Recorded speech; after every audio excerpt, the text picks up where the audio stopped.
Hello, good evening, and welcome to The Nature of Man. I'm the host without a name, and my special guest tonight is Augustus P. Foggy-Bottom III, Professor of Paleoanthropology at Oxford University.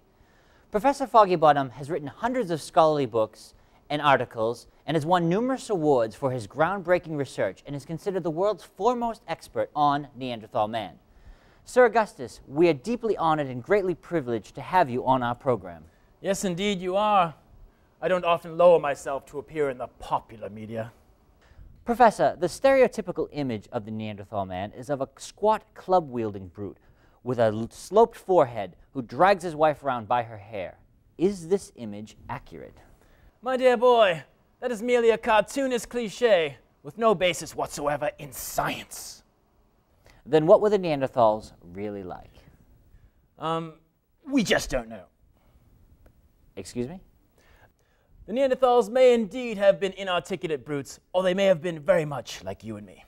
A professor and a talk show host? Exactly. But we simply do not know. But surely with your vast knowledge you can tell us something about the Neanderthals. Of course, ask away, dear boy. I shall endeavor to satisfy your curiosity. Okay, when did the Neanderthals first appear? Unfortunately, the fossil record is extremely incomplete on this point. I see. Well, where did they appear? Opinions differ greatly, but the fact is, no one really knows. Well, how many of them were there?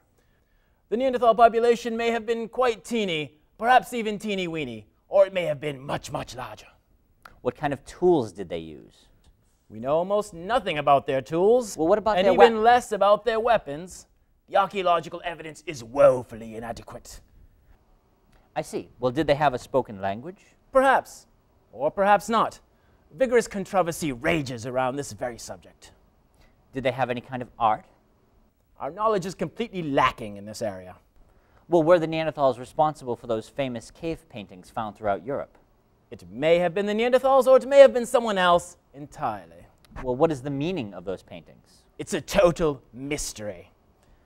Dr. Foggy-Bottom, you are an expert on the Neanderthals, aren't you? Of course, the greatest in the world. I have advanced degrees from Oxford and Cambridge, and even from Europe. I know. You see, I have here a rather large bone which you yourself excavated. Was this in fact from Neanderthal man?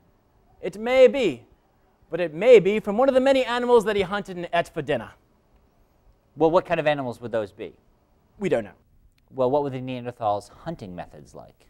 I wouldn't want to hazard a guess. What was the life expectancy of the Neanderthals? The facts of the matter elude us.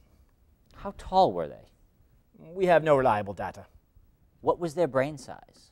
There's actually some evidence that Neanderthal's brain size may have been slightly larger than that of modern man. Really? But there's equally compelling support for the opposite conclusion. His brain may have been quite small indeed.